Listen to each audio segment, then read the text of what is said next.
ایک عورت اگر پیگنٹ ہے تو اسے اپنا وقت کیسے گزارنا چاہیے، اسے وہ پیریڈ کیسے گزارنا چاہیے؟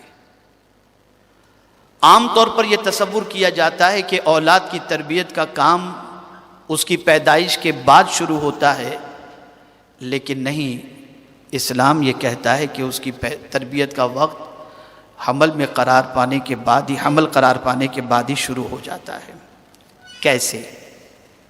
تو سب سے پہلے ذمہ داری شوہر پر آتی ہے کہ شوہر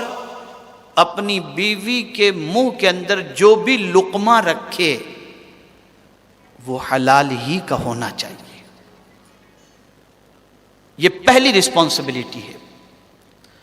اس لیے کہ جیسا کھانا ویسا خون بنے گا، ویسا گوشت بنے گا، اور ویسی بچے کی فطرت بنے گی۔ اسی لیے قرآن مقدس میں رب قدیر جل جلالہ نے فرمایا کلوا من الطیبات وَاعْمَلُوا صَالِحًا، پاکیزہ چیزوں میں سے کھاؤ اور نیک عمل کرو۔ تو پہلی رسپانسبلٹی شوہر کی یہ بنتی ہے کہ وہ اپنی بیوی کے منہ کے اندر جو بھی لقمہ رکھے وہ حلال ہی کا ہونا چاہیے۔ نمبر 2، دوسری ذمہ داری جو مرد پر پڑتی ہے وہ یہ ہے کہ عورت جب امید سے ہو تو اسے چاہیے کہ وہ اپنی بیوی کو خوش رکھنے کی بھرپور کوشش کرے، اس لیے کہ اگر وہ اپنی مسز کو خوش رکھنے کی کوشش کرتا ہے تو اس کے پازیٹیو اثرات، اس لیے کہ اس پیریڈ کے اندر جب وہ اپنی بیوی کو خوش رکھتا ہے تو بیوی کے مزاج کے اندر چڑچڑاپن نہیں آتا، اسٹریس نہیں آتا،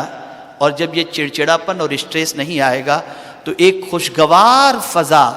پرورش پانے والے بچے کو میسر ہوگی، جس کی وجہ سے اس کا اثر بچہ اپنی ماں کے پیٹ کے اندر قبول کرے گا۔ تیسری چیز، اب یہاں سے ماں کی ذمہ داری سٹارٹ ہوتی ہے۔ صوفیاء کرام علیہم الرضوان نے ارشاد فرمایا کہ حمل سے جب عورت ہو، پریگننٹ جب عورت ہو، تو اس کو چاہیے کہ ہمیشہ باوضو رہے، ہمیشہ باوضو رہے، کوشش کرے، اس لیے کہ اب اس کے لیے ناپاکی کا پیریڈ کا تو دور ہے ہی نہیں، وہ تو اب ہمیشہ پاک رہے گی جب تک کہ بچے کی ولادت نہیں ہوتی۔ اس لیے اب اس کی ذمہ داری بن جاتی ہے کہ وہ ہمیشہ باوضو رہے، اس لیے کہ جب وہ وضو سے رہے گی تو درود شریف پڑھے گی، ذکر و اذکار کرے گی، توبہ و استغفار کرے گی، یہ ساری چیزیں کرے گی۔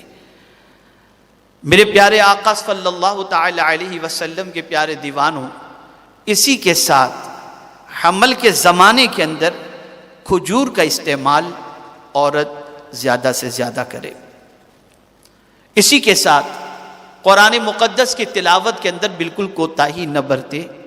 اس کی وجہ سے اس تلاوت کا اثر بچے کی زندگی پر جو شکم کے اندر پرورش پا رہا ہے بڑا بہترین ہوتا ہے۔ یہ آواز جب بچہ سنتا ہے تو سننے کے بعد اسے اندر ہی قرار بھی ملتا ہے اور اس کے دل و دماغ کے اندر قرآن کی برکتیں بیٹھتی چلی جاتی ہیں۔ میرے پیارے آقا صلی اللہ تعالی علیہ وسلم کے پیارے دیوانوں اور خواتین اسلام، تاریخ اس بات پر گواہ ہے کہ جب ہم اولیاء کرام علیہم الرضوان کی زندگی کا جائزہ لیتے ہیں تو ان کی تربیت کے اندر سب سے کلیدی رول اگر کسی کا نظر آتا ہے، آئیے سنیں، اگر کسی کا نظر آتا ہے تو وہ ان کی ماں کا نظر آتا ہے۔ اس کا فیصلہ حق ہے۔